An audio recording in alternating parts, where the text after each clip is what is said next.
앞서 보건방역 분야, 경제, 산업 분야, 사회, 문화, 교육 분야에 이어 마지막으로 공공 및 국제관계 분야에 대해 논의하는 시간을 가지겠습니다. 오늘 간담회는 크게 2개의 세션으로 나누어 진행될 예정이며 1부에서는 발제와 질의응답, 2부에서는 참석자 간 토론 방식으로 진행하겠습니다. 참고로 1부는 총리실 페이스북, KTV 페이스북, 유튜브, 네이버 TV, 트위터 등을 통해 생중계되며 실시간으로 질문과 의견을 접수하고 있습니다. 총리님께서도 앞에 놓인 태블릿 PC를 통해 실시간으로 댓글을 보실 예정이오니 많은 의견과 질문 남겨주시면 감사하겠습니다. 첫 번째 발제는 정지범 유니스트 도시환경공학과 교수님께서 코로나 이후 재난관리 방향이라는 주제로 발표하실 예정입니다. 이어서 김은규 아주대 정치외교학과 교수님께서 코로나 이후 국제관계 변화와 대응이라는 주제로 발제하시겠습니다. 2개의 발제가 모두 끝난 후 질의응답 시간을 가질 예정이오니 이 점 참고해 주시기 바랍니다. 먼저 발제에 앞서 정세균 국무총리께서 인사 말씀을 하시겠습니다.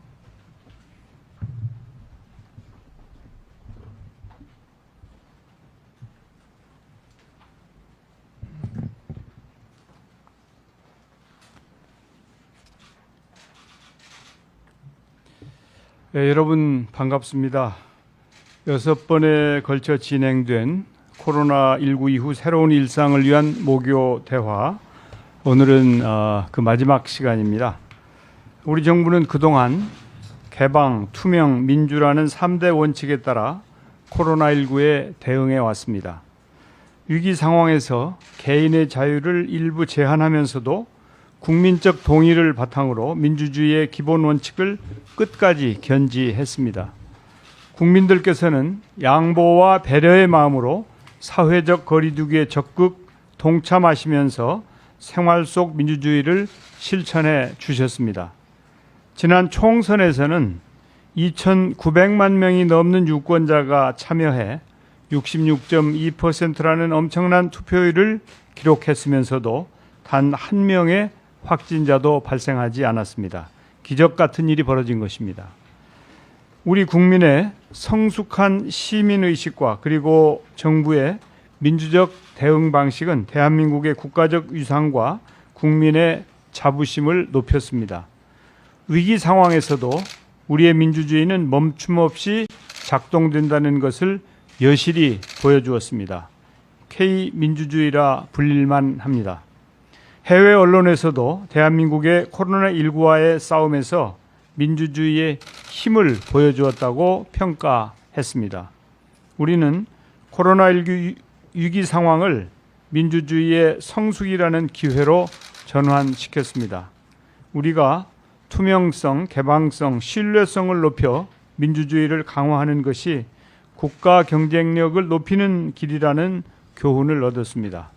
정부는 모든 정책 과정에서 민주적 장치가 잘 작동될 수 있도록 제도적 점검과 자기 혁신의 노력을 게을리하지 않겠습니다.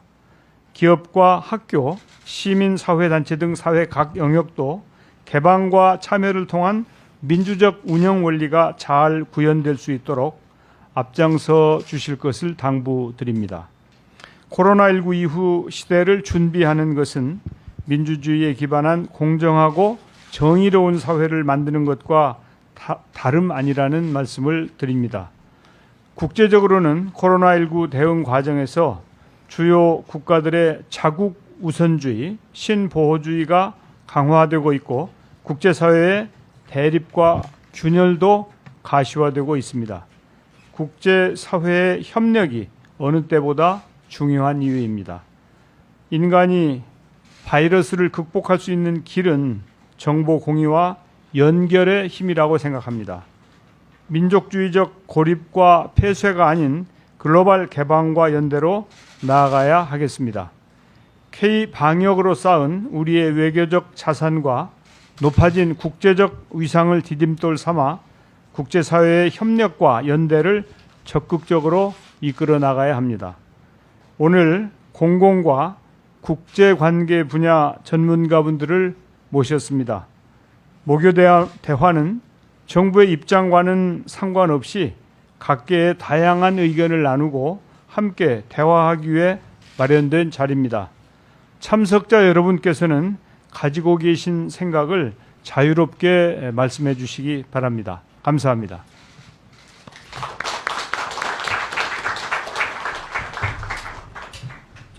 귀한 말씀 감사합니다. 이어서 오늘 참석하신 분들을 소개해 드리겠습니다. 앉은 자리에서 간단하게 목례를 해주시면 되겠습니다. 총리님 오른편 순으로 간단히 소개해 드리겠습니다. 안인혜 고려대 국제대학원 교수 참석하셨습니다. 최상훈 뉴욕타임스 서울지국장 참석하셨습니다. 안덕근 서울대 국제대학원 교수 참석하셨습니다. 문승욱 국무 2차장 함께해 주십니다. 김성수 국무총리 비서실장 함께해 주십니다. 조세영 외교부 1차관 함께해 주십니다. 이신화 고려대 정치외교학과 교수 참석해 주셨습니다. 이혜정 중앙대 정치국제학과 교수 참석해 주셨습니다. 이미경 한국국제협력단 코이카 이사장 참석하셨습니다. 김흥규 아주대 정치외교학과 교수 참석하셨습니다. 문명재 연세대 행정학과 교수 참석해 주셨습니다. 류홍번 시민사회 단체 연대회의 시민사회 활성화위원장 참석하셨습니다. 김흥종 대외경제정책연구원장 참석하셨습니다. 정지범 유니스트 도시환경공학과 교수 참석하셨습니다. 성경룡 경제인문사회연구회 이사장 참석하셨습니다. 진영 행정안전부 장관 참석해 주셨습니다. 오준 경희대 평화복지대학원 교수 참석해 주셨습니다. 참석해 주신 모든 분들께 감사드립니다. 이어서 발제문 발표가 있겠습니다. 첫 번째 순서는 코로나 이후 재난관리 방향이라는 주제로 정지범 유니스트 도시환경공학과 교수님께서 발표해 주시겠습니다.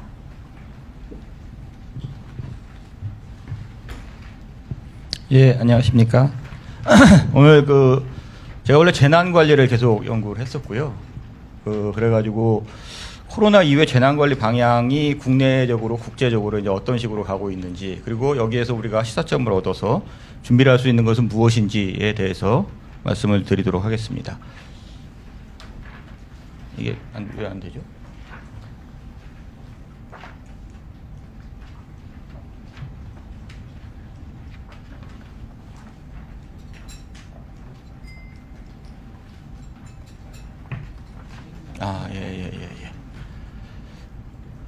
예, 어쨌든 오늘 저희 재난관리 방향에서 저희가 이제 많은 것을 했습니다만은 우리나라가 재난관리에서 굉장히 많은 것이 이렇게 왔어요.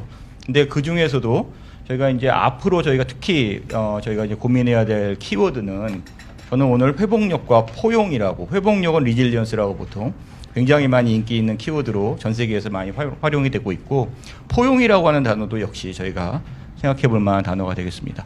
우리나라 재난관리의 전반적인 동향을 보기 위해서 상황이 어떤가 좀 보시면은, 우리나라는 그다지 재난이 많은 나라는 아닙니다. 자연재난 사망자 수는 매년 한 10명 정도. 하지만 이제 사회재난 사망자 수가 굉장히 많은 편이었습니다만은 굉장히 빠른 속도로 줄여가고 있습니다. 교통사고도 그렇고.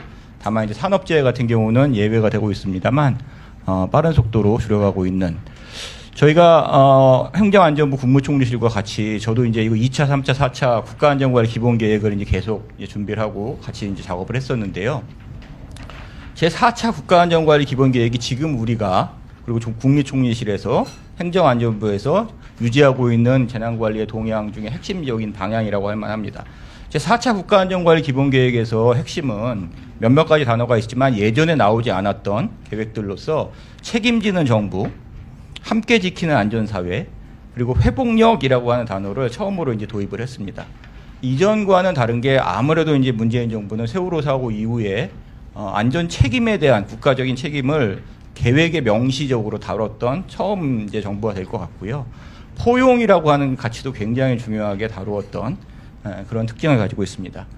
이전에 우리가 이제 1차, 2차, 3차 그리고 지금이 4차 계획인데 1차 계획 때는 뭐 재난관리에 있어 4단계라고 하는 예방 대비 대응 복구라고 하는 체계를 만들고 소방방재청을 만들고 2차 때는 뭐 OECD 국가와 비교한 이제 비전을 만들고 3차 때는 세월호 이후에 이제 우리가 재난 대응을 어떻게 잘할까라고 하는 걸 굉장히 강조한 측면이 있었는데요. 저희 지금 현재 4차 계획 같은 경우에는 국제사회의 재난관리 동향을 충실히 따르면서도 문재인 정부의 국정철학을 많이 반영한 형태의 계획이 되겠습니다. 국제사회에서 재난관리 동향을 이제 우리가 얘기를 한다고 하면은 유엔의 재난관리에 관련된 기구가 하나 있어요. 그렇게 힘이 센 기구는 아닙니다만은 UNDRR이라고 하는 기구가 있습니다. 여기에서 이전에는 15년 전에는 효고 프레임워크라는 국제적으로 각국에서 재난관리를 어떻게 해야 될지 권고하는 프레임워크를 만들었고 최근에 유지하고 있는 계획은 2015년부터 샌다이 프레임워크라고 하는 프레임워크를 통해서 각국이 재난관리를 어떻게 해나가야 될지 권고를 하고 있습니다. 근데 왜 효고고 왜 샌다이냐? 그 당시에 굉장히 큰 재난들이 일본에서 발생을 해서 거기에서 모여서 이제 회의를 해서 이제 그렇게 된 거라고 보시면 되겠고요.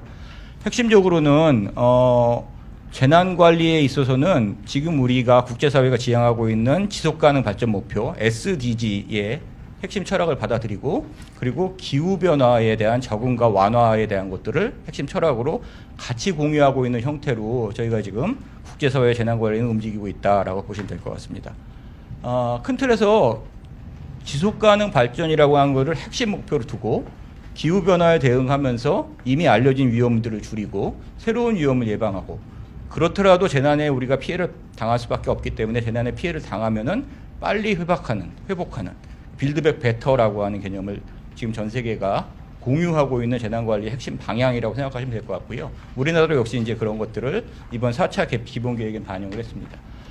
그래서 지금까지 우리가 이제 재난관리 계획에서 많이 얘기되지 않았던 것들이 회복력, 참여, 포용이라고 하는 가치고 앞으로 우리 코로나를 겪으면서 이제 얘기하는 것들인데요. 회복력 관점의 재난관리라고 하는 거는 예전에 1, 2, 3차 때 제가 작업할 때는 모든 재난을 다 예방할 수 있는 것처럼 항구적 예방이니 이런 말들을 썼어요. 근데 사실은 지금 현재 사회는 너무도 불확실하기 때문에 어떤 재난이 올지 완벽하게 예방하는 건 너무도 어려운 일입니다. 그래서 예방도 중요하지만 재난의 피해를 입었을 때 어떻게 빨리 회복할 수 있을까라고 하는 그런 전략들이 굉장히 중요하다라고 볼 수 있고요. 재난의 위험이 수많은 곳에서 옵니다. 수많은 곳에서 오기 때문에 정부 혼자서 이걸 감당할 수가 없습니다. 그러다 보니까 여기 보시는 것처럼 국가가 재난관리에 첫 번째 책임을 지지만 다양한 이해 당사자와 다양한 전문가가 지금 모교대와 이렇게 모이는 것처럼 책임을 나눠서 지고 전문성을 같이 발휘하는 네트워크 형태의 재난관리를 굉장히 강조하라는 그런 특징이 있습니다. 포용적 재난관리는 뭐 제가 나중에 다시 말씀드리겠지만 재난 약자라고 하는 분들을 어떻게 이제 우리가 보호할 것인가라고 하는 게 핵심이고요. 미국도 그렇고 영국도 그렇고 일본도 그렇고 국가의 재난관리 책임 그리고 다 같이 함께하는 그런 것들과 회복력이라고 하는 가치는 전 세계에서 많이 지금 공용적으로 얘기되고 있습니다. 회복력이라고 하는 걸 조금만 더 알아보겠습니다. 회복력이라고 하는 단어가 굉장히 인기 있는 단어예요. 국제사회에서. 그래서 리질리언스라고 이제 얘기를 합니다만은 우리나라에서는 학계에 따라 회복력이라고 얘기하기도 하고 복원력이라고 얘기하기도 하고 회복 탄력성이라고 얘기하기도 합니다. 그렇다면 일본은 어떻게 하고 있느냐? 일본은 강인이라고 하는 말을 써요. 일본에서 강인을 회복력이라고 정의하는 이유는 강하면서 질기다고 하는 강하지만 외부의 충격이 오더라도 버텨낼 수 있다라고 하는 뜻을 쓰고 있는데 우리나라에서도 사실 강인이라고 하는 말 쓰긴 씁니다. 그렇죠. 근데 강인이라고 하는 말을 어떤 단어에 붙이냐 하면은 교수님도 한번 생각해 보시면은 강인한 민족성 할 때 써요. 우리나라 역사가 가지고 있는 특징 중에 하나가 수많은 외세의 침략이나 많은 어려움을 딛고 일어나서 견뎌내는 이른바 이제 강인, 회복력이라고 하는 특징이 사실 저 개인적으로는 우리 민족의 특성이 굉장히 잘 어울리는 특성이라고 생각하고 있고요. 이번 코로나 때도 사실은 그런 특성이 굉장히 잘 드러났다고 생각을 합니다.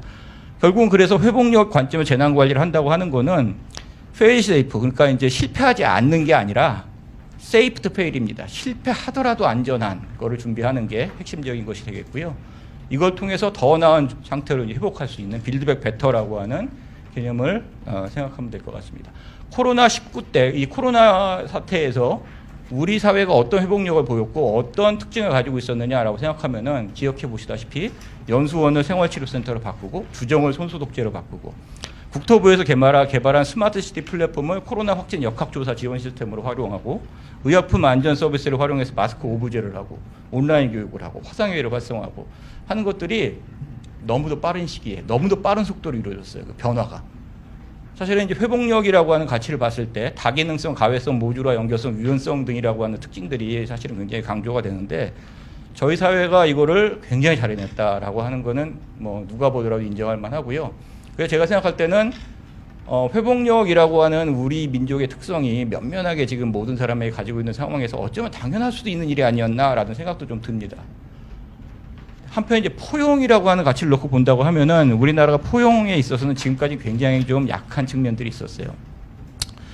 이 재난 약자에 대한 문제를 보통 많이 얘기하는데요. 뭐 어린이 교통사고 사망자 같은 경우 예전에 굉장히 많았다, 지금 굉장히 많이 줄어가고 있는 상황인데 보시는 것처럼 노인 교통사고 사망자는 아직도 OECD 최고, 압도적으로 최고의 수준을 지금도 유지를 하고 있는 상황이고요.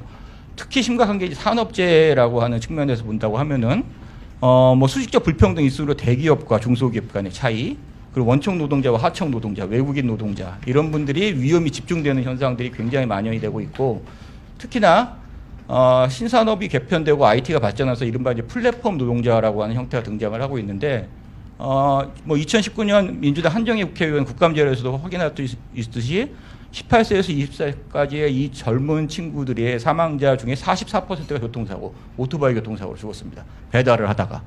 근데 이 교통사고가 산재로 안 잡혀요. 그 산업재해 보상보험에 이 친구들이 들어있지 않기 때문에. 이제 이런 문제들이 사실은 저희가 포용이라고 하는 가치를 안전해서 좀 집중적으로 고민해 봐야 된다라고 하는 측면에서 볼 수 있을 것 같고요. 코로나가 이 포용 문제를 또 굉장히 중요하게 드러냈습니다. 뭐 미국 같은 경우에 보면은 흑인 사망자가 백인 사망자에 비해서 압도적으로 많은 형태라든지 재택근무가 가능한 전문직이나 고소득층은 소득 감소가 전혀 없었습니다만은 비정규직이나 일용직 이런 사람들 같은 경우에 소득 감소가 굉장히 컸다라는 사실이라든지 이런 문제가 굉장히 중요한 문제로 됐고요. 그럼에도 불구하고 우리 정부가 굉장히 잘한 일 중에 하나는 그야말로 버려진 외국인, 버려진 우리 동포라고 할 수 있는 코로나 위험 지역에 있는 피해 지역에 있는 재해 국민들을 송환에 굉장히 적극적으로 노력을 해서 5월 22일 기준으로 뭐 3만 명 이상을 저희가 지원을 했다라고 하는 거는 대한민국 국민으로서 굉장히 자랑스러워할 만한 일이라고 생각을 하고요. 특히나 이렇게 지역 갈등이 발생했는데 많은 부처 공무원들, 장관님들이 노력을 하셔가지고 이 갈등도 슬기롭게 풀어 나갔습니다. 이런 측면에서는 저희가 포용적 안전관리 측면에서 굉장히 중요한 성과를 거뒀다 생각을 합니다. 그럼 앞으로 무엇을 해야 될까라고 하는 걸 간략하게 말씀을 드리겠는데요. 회복력 중심의 국가 재난관리 정책을 수립한다라고 하는 거는 우리가 큰 재난을 받을 가능성이 있다라고 하는 인정을 하는 겁니다. 엄청나게 큰 재난을 우리가 이제 겪을 가능성이 있다라고 인정을 하는 거고 그 상태에서 우리 사회를 어떻게 회복시킬 수 있을지에 대한 준비를 마련하는 거죠. 미국 같은 경우에 2005년에 이제 허리케인 카트리나 이후에 이쪽에서 재난 복구 프레임워크라고 하는 복구를 위한 국가 체계를 따로 만듭니다. 장기적인 복구를 위한 체계를 만드는 거예요. 단순하게 하드웨어를 복구하는 게 아니라 공동체를 복구할 수 있는 체계를 만드는 작업을 해서 유지하고 있는데요. 우리나라 같은 경우에는 정말 큰 재난이 발생하면 어떻게 하냐면 지금까지 특별법을 만들었습니다. 포항 지지대 특별법을 만들었고요. 재난에 대해서 한 가지 더 특별법 사례는 세월호 사례가 있습니다. 세월호와 포항만 특별법을 만들고 나머지는 이제 이렇게 했는데 많은 이제 재난 피해자들이 왜 그쪽만 또 이렇게 해줬냐 이런 얘기도 또 있고 그렇습니다. 우리도 일반적인 프레임워크를 통해서 모든 재난에 장기적인 복구와 회복을 고민할 수 있는 그런 준비를 좀 할 필요가 있다고 생각을 하고요. 국가 전체적 차원에서는 회복력 중심의 국가 전력을 한번 고민해 볼 때가 됐다고 저는 감히 말씀드리고 싶습니다. 이게 단순히 재난의 문제가 아니고요. 국가 외교도 그렇고 뭐 미국이라든지 중국이라든지 국제의 이런 정세가 너무도 불확실하고 너무도 급변하고 있는 상황에서 우리가 어떻게 해야 될 것인가 라고 하는 측면에서가 바로 이제 회복력이라고 하는 측면의 가치를 보여주고 있는데 예전에 재난이라든지 이런 위기 상황이 뭐 X 이벤트니 블랙스완이니 하면서 굉장히 특이한 걸로 생각을 했죠. 근데 이제 지금 사회에서는 재난은 일상이다라고 생각하는 게 국제사회에서 이제 그 공통된 시각입니다. 아시다시피 우리가 큰 재난이 발생하는 주기가 점점 짧아지고 있어요. 이렇게 점점 짧아지고 있는데 이런 재난이 특별한 일이다라고 얘기하는 거는 제가 볼 때 합당하지 않고, 우리가 이번에 코로나 위기를 극복하더라도 바로 다음에 또 엄청난 어떤 위기 상황이 올 수도 있다라고 가져가는 게 필요하고, 이게 이제 이른바 뉴노멀이라고 할 수 있는 거죠. 재난이 일상화되고 여기에서 우리 정부가 미리 준비하고 기회를 탐색해보는 노력들을 한번 좀 해보면 어떻겠느냐라고 생각을 해서요. 새로운 위험을 탐색할 수 있는 이런 시도들을 여러 정부 부처에서 해외에서 한 사례들이 있습니다. 이런 걸 하기에 적합한 기관이라고 할 때는 다부처 연합 조직이라고 볼 수 있는 청와대라든지 청와대 국가위기관리센터라든지 총리실에서 이런 작업을 좀 하는 것도 괜찮을 것 같고, 지금 이제 저희와 같이 민관이 같이 모일 수 있는 그리고 신속 위기 대응팀, 이거는 사실은 이제 민간한테도 실제 권한을 좀 부여할 수 있는 이런 것들이 필요하겠고요.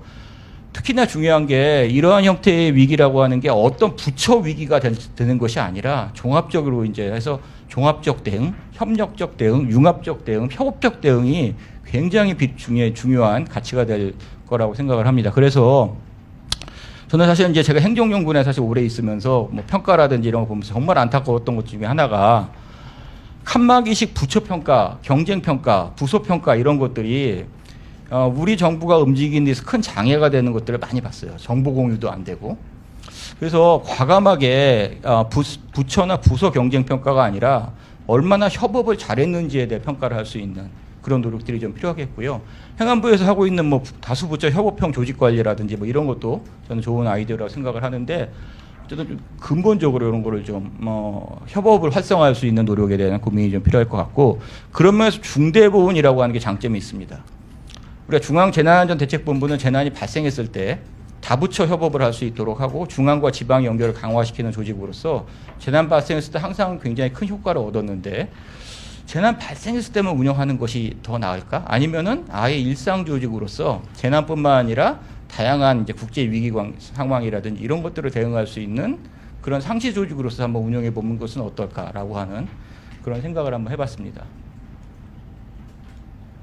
예, 어쨌든 이 회복력을 고려한 정부 조직 개편의 방향성이라고 하는 거는 근본적으로 다양한 전문가의 네트워크의 힘을 유지를 하면서도, 그 다양한 전문가의 네트워크 힘을 유지하면서도 이렇게 군대와 같이 굉장히 위기 상황에는 빠른 의사결정이 필요하니까요. 이런 개서제 형태의 조직을 같이 가지고 있는, 두 개의 성격을 같이 가지고 있는 조직을 만들자라고 하는, 하이브리드 조직을 만들자 하는 얘기인데, 이거 사실은 어떤 모양이 될지는 굉장히 어려운 문제고, 수많은 학자들이 사실은 이런 것들에 대해서 패러독스라고 하든지 뭐 굉장히 불가능한 일이라고 하든지 그런 얘기를 하면서 많이 평가를 했습니다. 그럼에도 불구하고 앞으로 사회에서는 이런 이제 개서제와 네트워크가 혼합된 새로운 형태의 정부 조직에 대한 고민들을 좀 해볼 필요가 있고, 이 고민의 시작은 사실은 국무총리실이라든지 이런 데서 좀 한번 고민을 시작해 보는 게 어떨까라고 하는 의견을 드리고 싶습니다. 포용적 안전관리, 이게 사실은 이제 굉장히 또 중요한 문제입니다.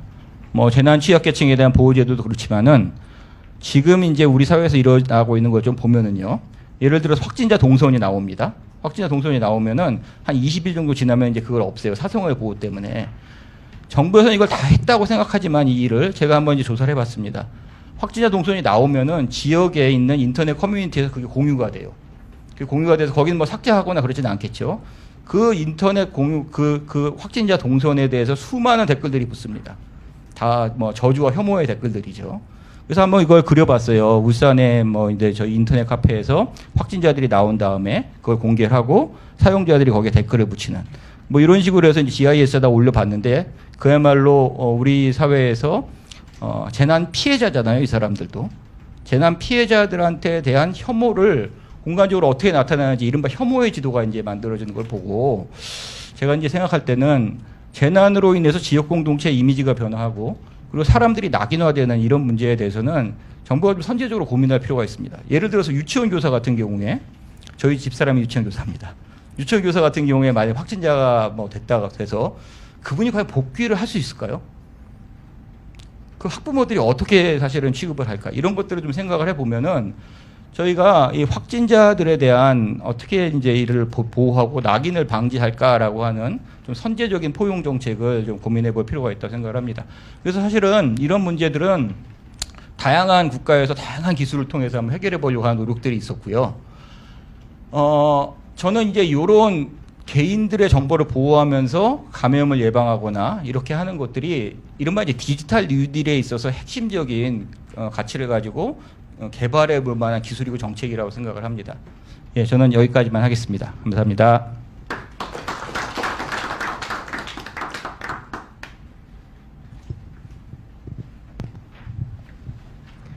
예, 정지범 교수님 감사합니다. 다음은 김은규 아주대 정치외교학과 교수님께서 코로나 이후 국제관계 변화와 대응이라는 주제로 발표하시겠습니다.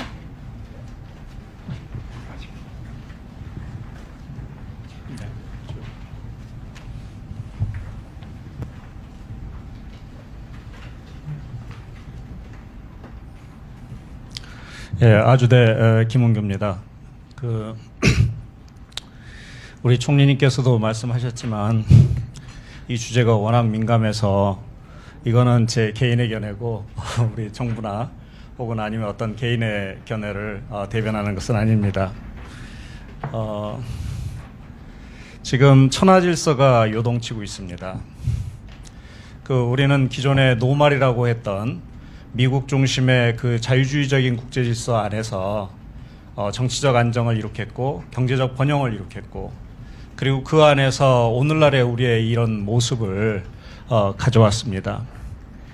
이 미국 중심의 자유주의 천하질서라는 것은 그 시장 경제를 기반으로 해서 세계화로 나아가고 그리고 자유민주주의적인 정치 체제를 가지고 그리고 이러한 체제를 미국 패권에 입각해서 국제관계 안정성을 이룩함으로써 현재 우리가 살아가는 국제관계의 소위 노말이라고 하는 그런 질서를 우리가 향유했던 겁니다. 그런데 중국의 부상으로 말미암아서 이러한 노말이라는 것이 새로운 어떤 도전에 직면하게 됩니다. 중국의 시진핑 주석은 뉴 노말이라는 개념을 이제 이야기합니다. 그럼으로써 기존의 천하질서가 흔들리고 많은 불가측성들을 가져오는데 사실 그 뉴 노멀이라는 것의 핵심은 중국이 이처럼 부상했으니까 미국과 동등한 대우를 해주고 그리고 그에 기반해서 국제질서를 다시 재편하자라는 얘기입니다. 그런데 현재 코로나19 사태로 인해서 드러난 양상은 미중 간의 전략 경쟁이 훨씬 격화되면서 소위 말한 뉴 노멀의 시기가 우리가 시기에 직면하고 있다 이런 얘기를 하게 됩니다. 그것은 미래를 내다볼 수가 없고 그리고 불안정하고 그리고 해답을 찾을 수 없는 대단히 불확실한 시기에 우리가 직면하고 있다. 거의 혼돈의 시기에 직면하고 있다. 이런 얘기를 하는 겁니다.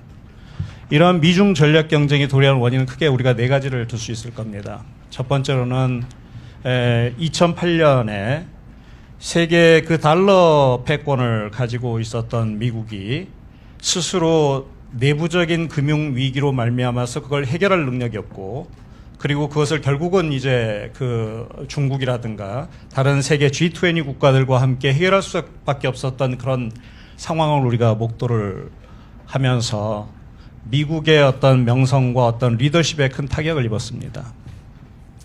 두 번째로는 중국의 급속한 부상이죠. 미국은 그동안 40년 이상을 중국을 포용하면서 전략적 협력에 기반해서 중국을 국제사회로 끌어들이는 전략을 취해왔습니다. 그 이면에는 중국이 이렇게 빠르게 미국에 도전할 만큼 국력이 상승될 거라고는 생각을 못했던 겁니다. 세 번째로는 시진핑 이제 시대가 열리면서 중국의 그동안의 국가 정체성은 발전 도상국이었습니다. 그런데 이제 중국은 우리는 이제 강대국이라고 스스로 국가 정체성을 전환시키기 시작했습니다. 중국은 더 이상 동아시아 국가가 아니라 유라시아 국가고 세계를 대상으로 해서 전략을 펼 수 있는 국가고 더 이상 대륙 국가가 아니라 대륙과 해영을 아우르는 해륙 국가이고 경제에만 중심을 두는 국가가 아니고 경제와 군사력을 같이 갖겠다라는 이제 새로운 도전을 하기 시작한 거죠. 게다가 공식적으로 중국은 2050년까지 미국을 능가하는 그런 세계 최강국의 반열에 오르겠다라고 아주 공공연하게 이제 제시하기 시작했습니다. 거기에 미국의 주류 전략가들과 기존의 어떤 민주당의 어떤 정책들은 이러한 중국의 도전에, 새로운 도전에 제대로 대응할 방법을 찾지 못했었습니다. 여기에 대한 이제 해법을 가지고 나온 것이 바로 트럼프의 새로운 리더십입니다. 트럼프는 그동안의 미중 경쟁에 있어서 전략적 협력을 기반으로 해서 이 경쟁을 해왔는데, 이제는 전략적 경쟁이라는 그 패러다임의 어떤 변화를 이제 구체화시키겠고, 그리고 이것을 실제로 적용시키겠다라는 의지를 가지고 이제 우리에게 나타난 겁니다.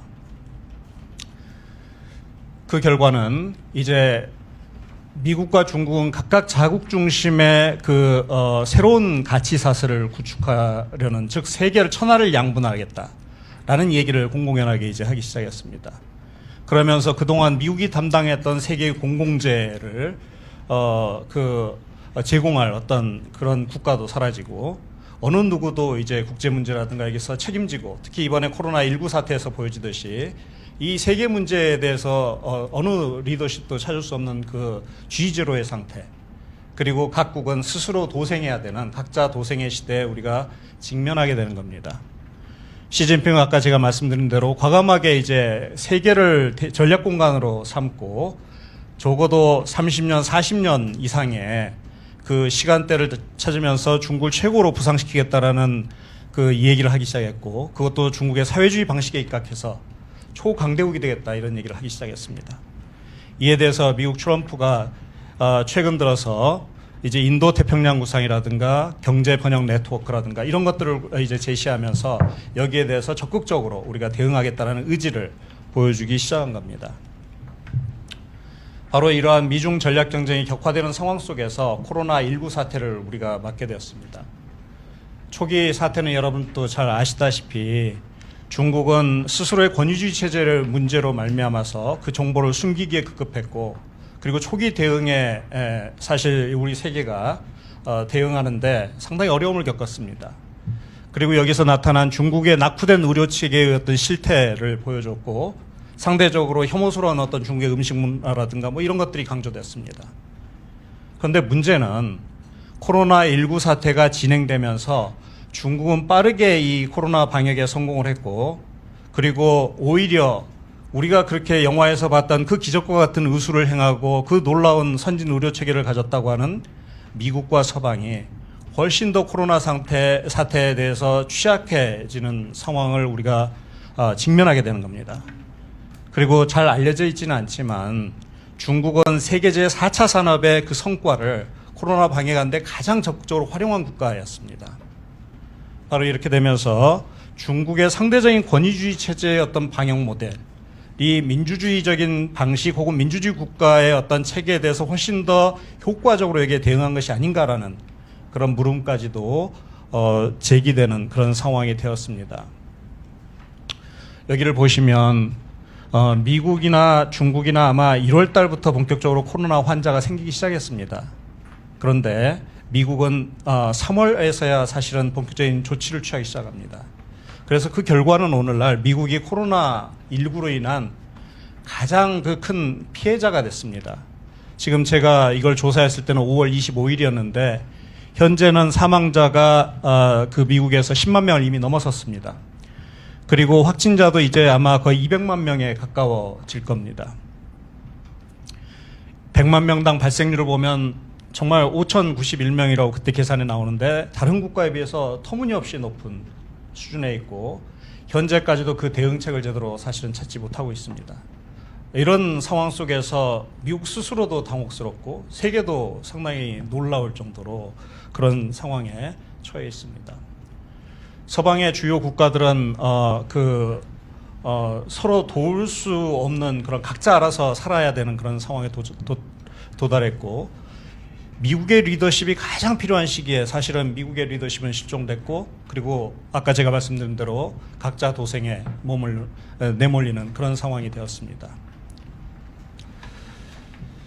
여기에서 이제 트럼프 대통령의 재선 가도에 큰 빨간불이 켜졌죠. 이 코로나19 사태로 인해서 트럼프의 현재 지지율이 급격하게 떨어지고 있습니다. 앞으로 더 많은 문제점들이 계속 발생하기 때문에 아마 훨씬 더 어려움을 겪으리라고 저는 생각을 합니다.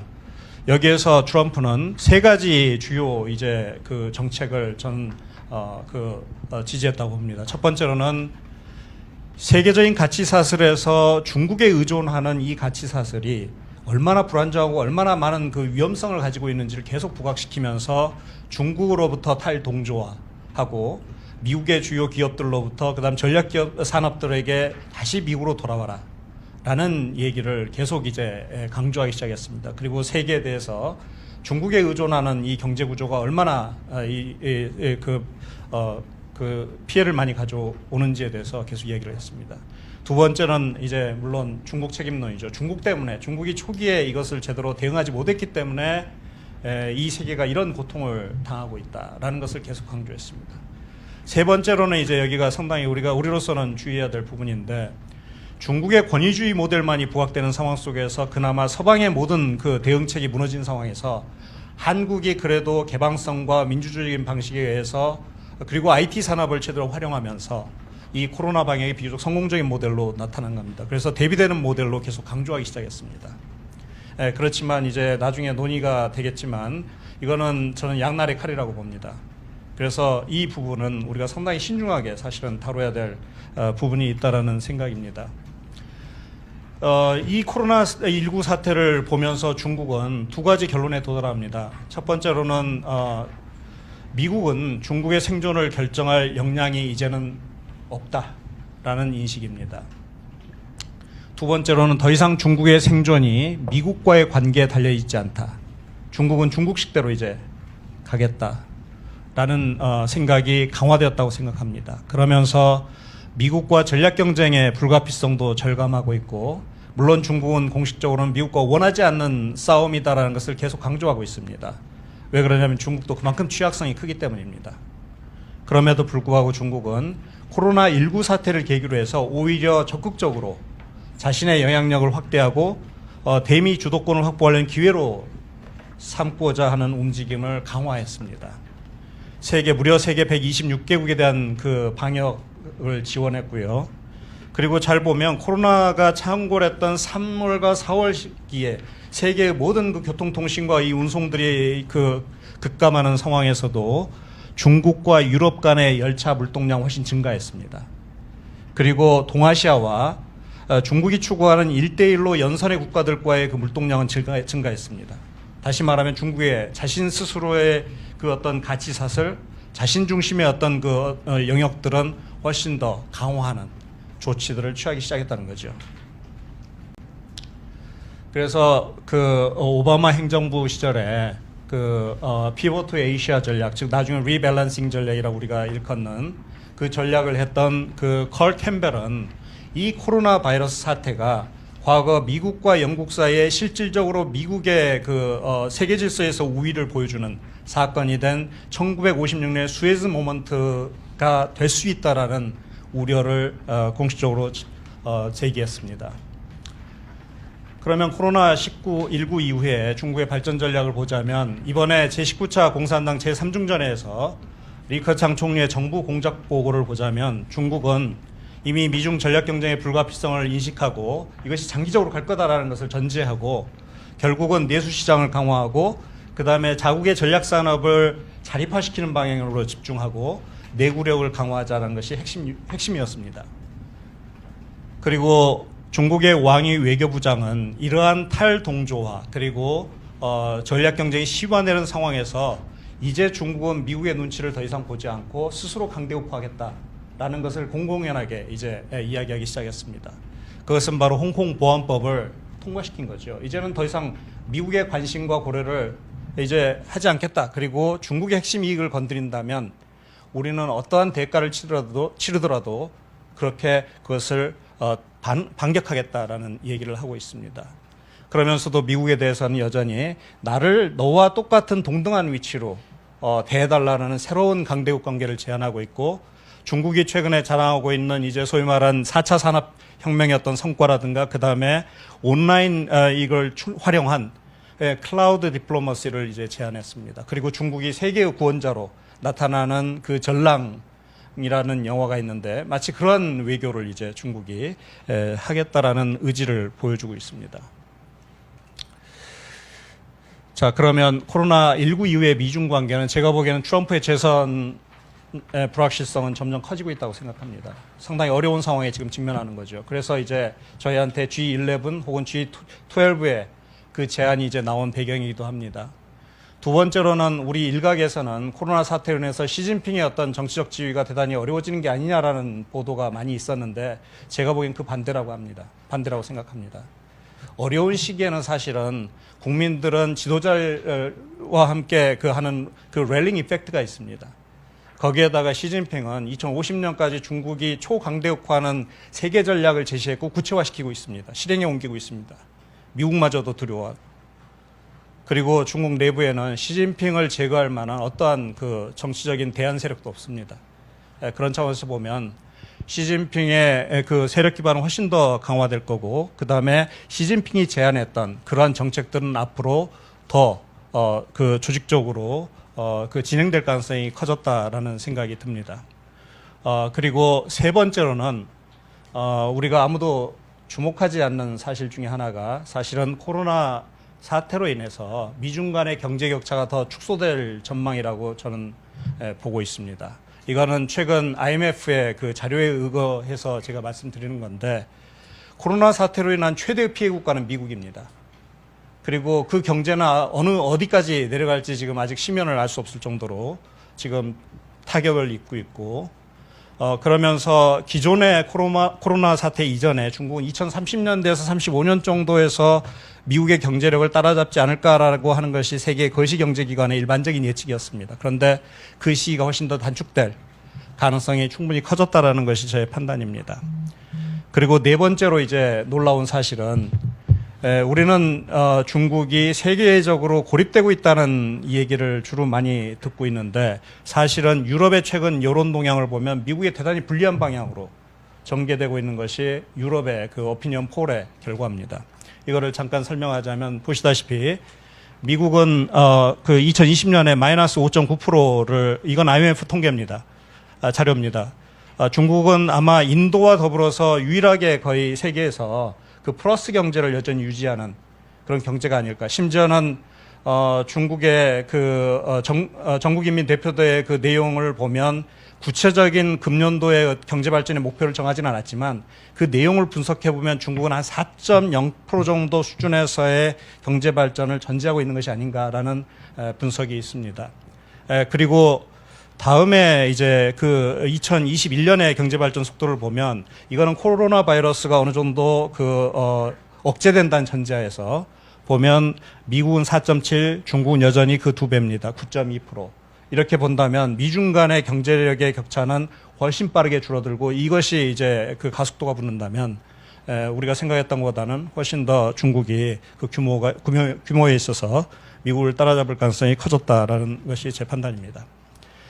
그리고 코로나19의 국제 여론 변화를 보면 여기 재밌는 게 있습니다. 독일 최근 여론조사를 보면 코로나19 이후에 미국의 부정적이라고 생각하는 사람들이 73%고 중국은 36%입니다. 그리고 미국과 앞으로 더 유대를 강화하겠다라고 하는 그룹들이 37%, 중국과는 36%입니다. 그런데 그 전에 수치를 비교해 보면 많이 역전되고 있죠.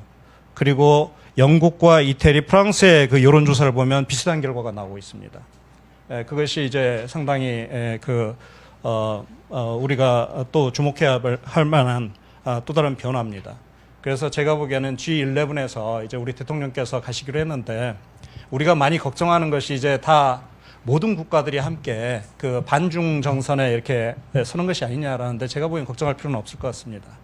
유럽의 상황이 만만치 않습니다. 절대 그 합의하기가 참 어려울 겁니다. 그래서 저는 당연히 우리 대통령께서 가셔야 된다고 생각을 합니다. 그 포스트 코로나 이후의 미중 관계에 대해서 제가 잠깐 말씀을 드리자면, 이렇게 깊어가는 미중 전략 경쟁 속에서, 그렇지만 트럼프가 얘기한 대로 혹은 시진핑이 지금 그 의도한 대로 미중 간의 그 어떤 그 가치 사슬을 완전히 쉽게 끊어내지 못할 겁니다. 왜 그러냐면 우리는 그동안 세계와의 그 상당히 깊이 서로 그 세계 속에서 살아왔고 그 이해관계를 한꺼번에 끊어내기가 너무나 어렵습니다. 미국도 그렇고 중국도 그렇습니다. 그리고 서로 대단히 어려운 상황에 직면할 겁니다. 이것들을 해낸다는 것은 단숨에 해내는 건 불가능합니다. 테슬라라든가 혹은 애플이라든가 이런 어떻게 다 중국에서 철수시켜서 미국으로 갈 수 있겠습니까?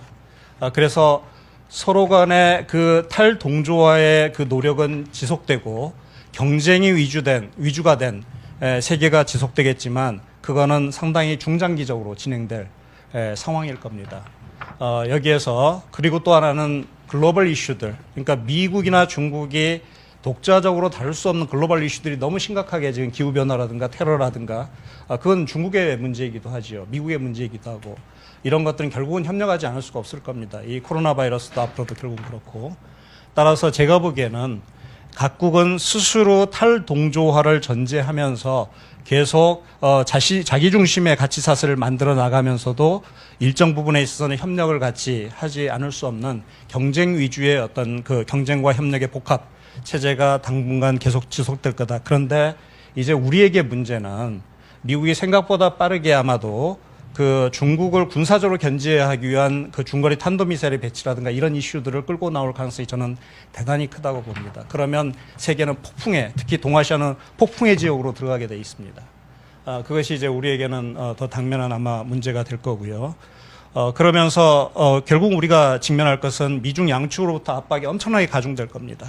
그리고 통상 환경은 그 대단히 장기적으로 불안정해질 가능성이 저는 대단히 크다고 생각합니다. 여기 우리 안덕근 교수를 비롯해서 많은 이제 통상 전문가들도 여기 계시는데 우리 그 대외경제정책연구원 그 이용종 원장님도 계시고 그러면 이제 국제 정세는 어떻게 변할 것인가? 제가 보기엔 장기전 미중 대결 체제를 우리가 예상할 수밖에 없고요. 미국은 미국 대 the rest of the world, 나머지 국가의 대결로 끌고 가려고 할 겁니다.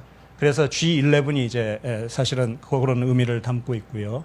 중국은 미국의 영향력을 최소화한 다극화된 세계를 만들어내려고 중국은 노력할 겁니다. 이 커다란 어떤 그 전략 구도들이 충돌하는 그런 세계를 우리는 볼 수 있고요. 그리고 그렇지만 이거는 새로운 천하질서를 만들어 어떤 비전을 누가 제시하거나 혹은 어떤 그것을 이끌어 나갈 원칙이라든가 규범 혹은 어떤 제도가 없는 상황에서 대단히 혼돈스러운 시기일 겁니다. 그래서 우리는 미국과 중국에게 물을 수 있어야 됩니다. 첫 번째로는 미국은 과연 아메리카 퍼스트 하고는 아메리카 온리 아니면 동맹을 무시한 이러한 어떤 그 정책으로 사실은 새로운 천하질서를 미국이 주도할 수 있을까? 만들어낼 수 있을까를 진지하게 물어야 됩니다. 중국에 대해서는 중국이 과연 원하는 천하질서가 무엇일까를 우리가 이야기해야 됩니다.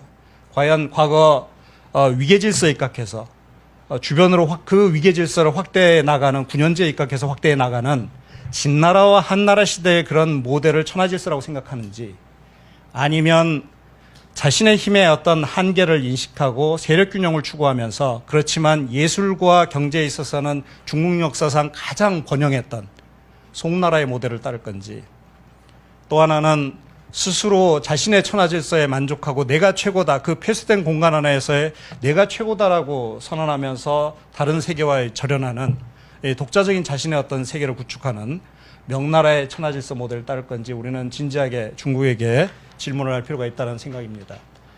자, 그러면 이제 여러분 보시다시피 한국의 처지는 참 어렵습니다. 이 절벽 위에 저 위에 있는 것이 바로 한국의 모습이죠. 그런데 이 코로나19의 세계는 아까 제가 말씀드린 대로 우리가 노멀하게 우리가 살아왔던 그리고 받아들였던 그런 세계가 아닙니다. 뉴 노멀에서 뉴 노멀로 넘어가는 대단히 혼란스러운 시기를 우리가 살아가고 있기 때문에 이러한 국제정세에 대처할 외교, 안보, 경제 패러다임의 대전환을 저는 요구하고 있다고 생각합니다. 그런 리더십을 요구하고 있다고 생각합니다. 우리가 흔히 말하기를 두 고래 싸움에서 새우나 돌고래 일 수도 있다는 생각이 드는데 그런데 그 결과는 사실은 우리는 죽을 수밖에 없습니다. 아무리 돌고래라도 치명상을 입게 되지요. 그래서 제 생각에는 차라리 그 둘이 고래가 부딪히더라도 거기서 우리가 빠져나갈 수 있는 차라리 미꾸라지가 되든지 그것도 안 되면 야, 나 먹으면 너 배 아플걸 이라고 할 수 있는 보고 전략을 우리가 가져가는 것이 필요한 것이 아닌가 그런 생각이 듭니다. 그리고 그렇지만 제가 한 가지 말씀드리고 싶은 것은 이런 엄청난 우리에게 다가오는 위기 속에서 저는 기회가 있다고 생각합니다. 한 가지 분명한 것은 미국이나 중국이나 이러한 자국 중심의 가치사슬을 구성하는 새로운 천하질서를 구성하는 데 있어서 한국은 딱 그 중간에 있습니다. 한국을 필요로 합니다.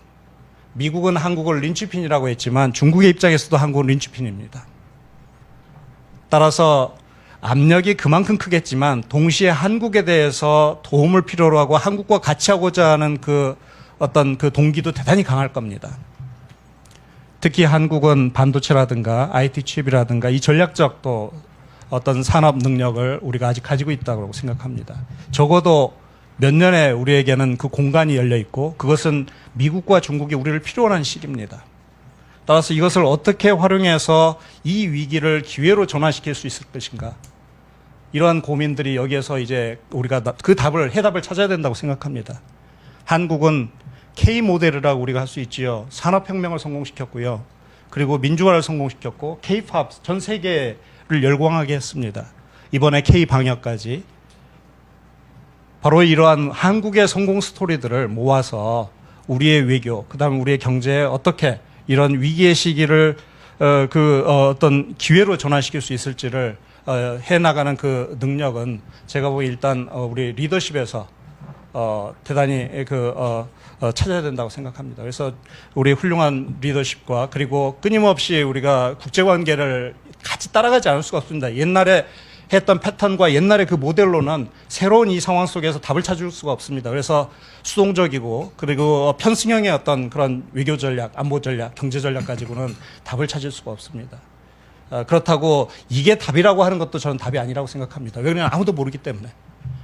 그래서 같이 그와 함께 끊임없이 명민하게 국제관계를 이해하고 경제 상황을 이해하고 외교 안보와 경제를 결합하고 과학기술을 동시에 결합하면서 우리의 전략을 만들어낼 수 있는 그 리더십과 그리고 집단적인 어떤 노력이 필요한 시기가 아닌가 그런 생각을 해봤습니다. 예, 고맙습니다.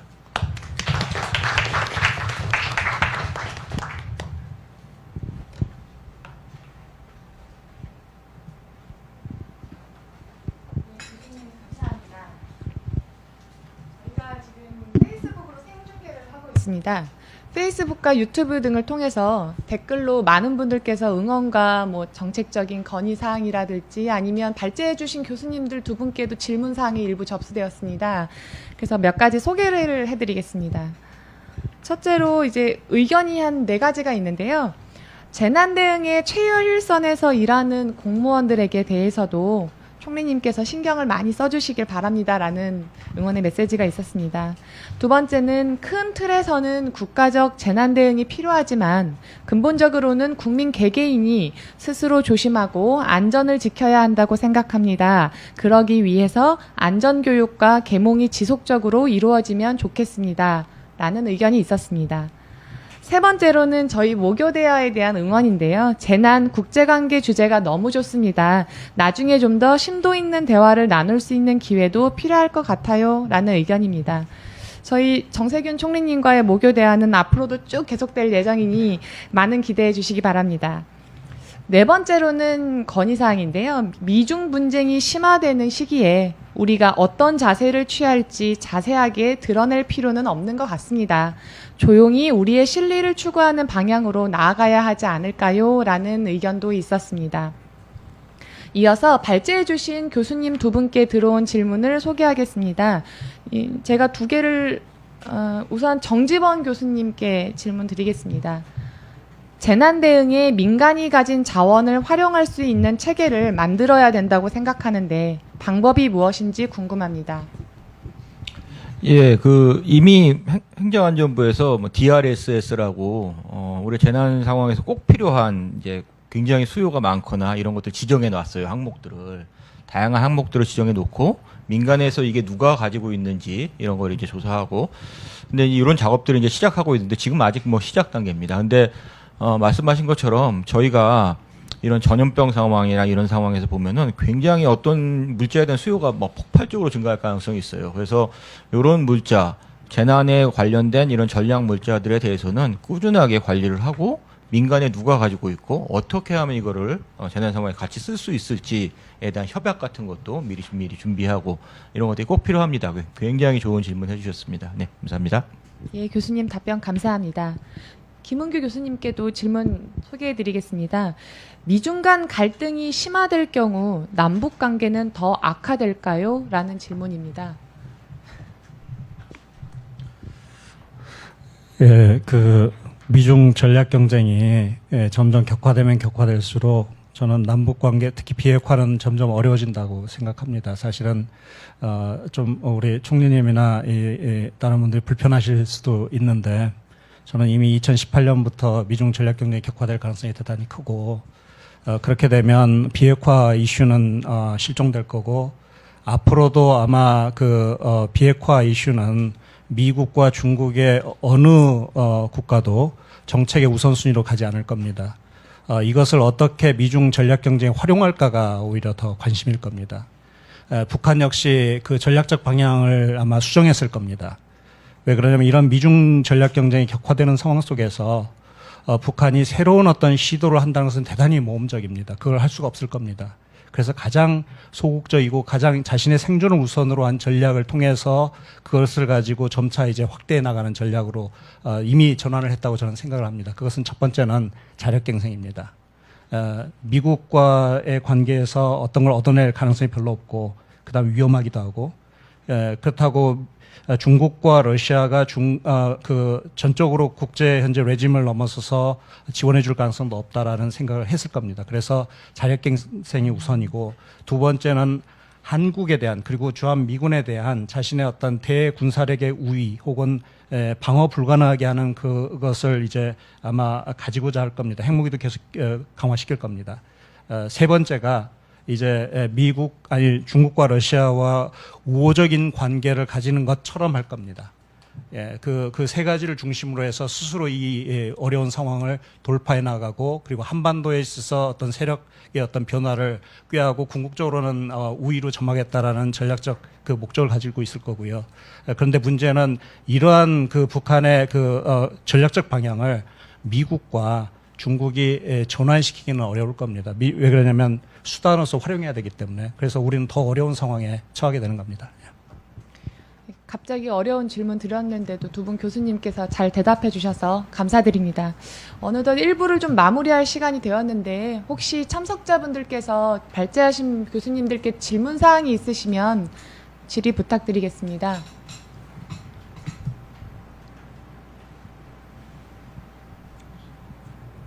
그럼 2부에서 자유로운 토론을 이어가도록 하겠습니다. 이것으로 1부를 마치도록 하겠습니다. 발제해 주신 정지범 교수님, 김은규 교수님, 그리고 지금까지